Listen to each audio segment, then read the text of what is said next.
इधर सोनिया गांधी से ईडी की पूछताछ के विरोध में देश के अलग अलग हिस्सों में कांग्रेस कार्यकर्ताओं ने आज भी प्रदर्शन किया है। तो मुंबई में यूथ कांग्रेस कार्यकर्ताओं ने बोरीवली स्टेशन पर जमकर यहां पर बवाल काटा, हंगामा किया। तस्वीरें भी इस वक्त आपके सामने। तो सोनिया गांधी से ईडी की पूछताछ के दौरान जो जानकारियां सामने आ रही है, उसके बीच विरोध में देश के अलग अलग हिस्सों में कांग्रेस कार्यकर्ताओं ने आज भी प्रदर्शन किया है। और मुंबई में तो यूथ कांग्रेस कार्यकर्ताओं ने बोरीवली स्टेशन पर किस तरह से हंगामा किया, वो तस्वीर भी इस वक्त आपके सामने।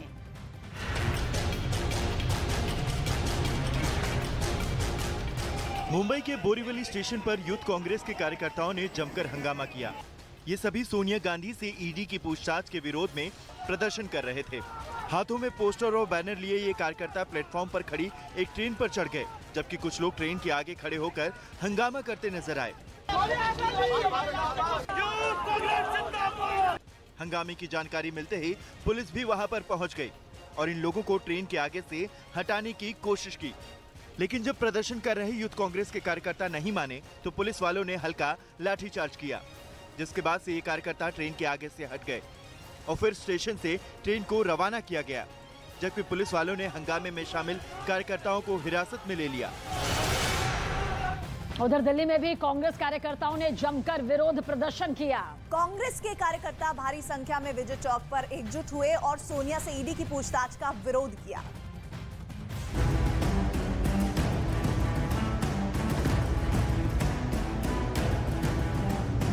ईडी की पूछताछ के विरोध में कांग्रेस कार्यकर्ताओं का प्रदर्शन जारी रहा। विजय चौक पर भारी संख्या में पहुंचे कांग्रेस कार्यकर्ताओं ने जमकर नारेबाजी की।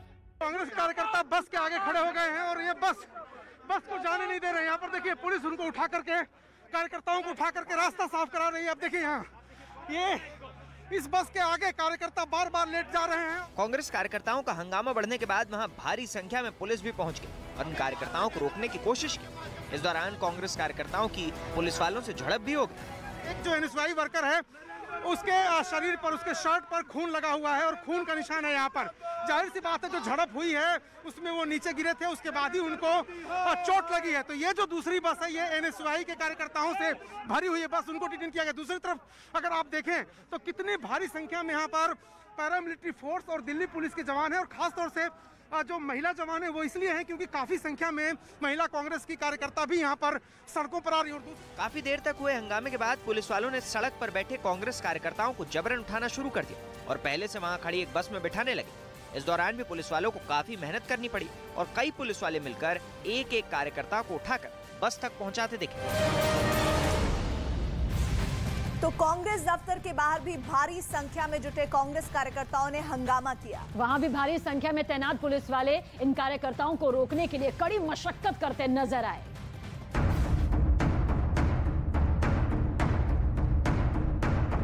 कांग्रेस कार्यकर्ताओं के प्रदर्शन की वजह से दिल्ली कांग्रेस मुख्यालय पर भी सुरक्षा के कड़े इंतजाम थे, लेकिन कांग्रेस कार्यकर्ताओं की भारी भीड़ के आगे ये सारे इंतजाम कम दिखे। वहां जुटे कार्यकर्ताओं ने सोनिया गांधी से पूछताछ के विरोध में जमकर प्रदर्शन और नारेबाजी की।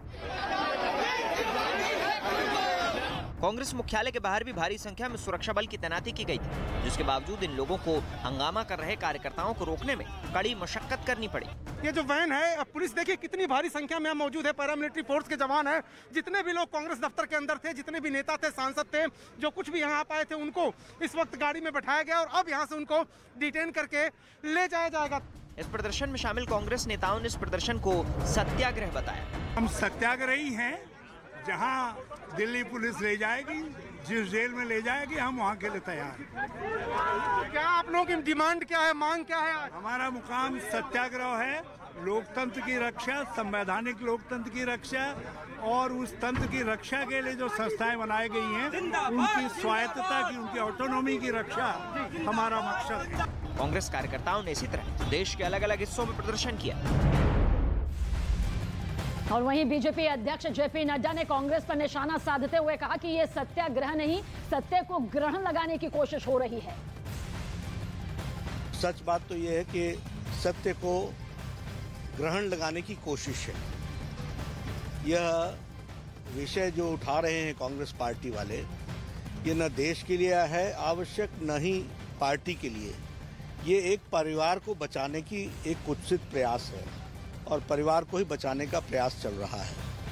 करोड़ों रुपए का घोटाला हुआ है उस घोटाले के बारे में एजेंसीज को जवाब देना ये उनकी आवश्यकता है और यही करने की आवश्यकता है। लेकिन यह परिवार अपने आप को देश से ऊपर, कानून से ऊपर समझता है, इसलिए इनसे कोई पूछे, हिमाकत करे कि इनसे कोई पूछे, ये इन्हें नागुजार है, यानी ये इसको एक्सेप्ट नहीं करते हैं। और जेपी नड्डा के आरोपों का जवाब कांग्रेस नेता हरीश रावत ने दिया। हरीश रावत जी, जेपी नड्डा कह रहे हैं सत्य पर ग्रहण लगा रही है कांग्रेस। ये दुराग्रही हैं बीजेपी वाले, ये सत्याग्रह को क्या जाने।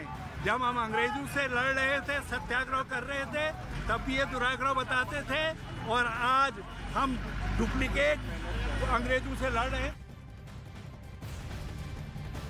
और साथ ही केंद्रीय मंत्री अनुराग ठाकुर ने कहा कि चोरी भी सीना जोरी भी कांग्रेस से सीखा जाए। चोरी भी और सीना जोरी भी ये कांग्रेस से सीखा जाए, भ्रष्टाचार भी और बवाल भी। आखिरकार डर किस बात का है? अगर भ्रष्टाचार किया है तो जांच एजेंसियों का सामना भी करें, और अगर नहीं किया तो फिर डर क्यों है? आखिरकार कांग्रेस के मुख्यमंत्रियों के पास कोई काम नहीं बचा। राज्यों में उनके हत्या, बलात्कार, ऐसी घटनाएं एक के बाद दूसरी आ रही हैं, और वो वहाँ पर लोगों की भलाई के काम देखने की बजाय, कानून व्यवस्था को बनाने की बजाय दिल्ली में आकर डेरा जमाए हुए हैं। ये कांग्रेस का डर साफ दिखाता है कि जो घोटाले परिवार और पार्टी ने किए हैं, उससे बचाने के लिए जनता की आंखों में और एजेंसियों की आंखों में धूल झोंकने का और दबाव बनाने का काम हो रहा है। लेकिन इससे कुछ नहीं होने वाला। अगर जांच एजेंसियों पर विश्वास करें आप लोग, और जैसा पहले भी बाकी राजनीतिक दलों के लोगों पर भी जांच एजेंसियों ने कभी कार्रवाई की होगी, तो कोई इस तरह का बवाल देश में नहीं करता था। क्या गांधी परिवार देश के कानून से ऊपर है? ये सवाल बार बार खड़ा हो। इस बीच बड़ी खबर आ रही है दिल्ली से। वहां झंडेवाला में मौजूद विश्व हिंदू परिषद के दफ्तर में आदमी घुस गया और उसने दफ्तर को बम से उड़ाने की धमकी दी। तो देश की राजधानी दिल्ली से इस वक्त की बड़ी खबर, और इसके बाद वहां मौजूद लोगों ने पुलिस को बुलाया और धमकी देने वाले शख्स को हिरासत में ले लिया गया। लेकिन पुलिस वालों ने बताया कि धमकी देने वाला आदमी मध्य प्रदेश का रहने वाला है। पूछताछ में यह भी पता चला है कि वो अपनी शिकायत लेकर विश्व हिंदू परिषद के कार्यालय में गया था, और उसके बाद इतना नाराज हो गया कि उसने दफ्तर को ही बम से उड़ाने की धमकी दे डाली।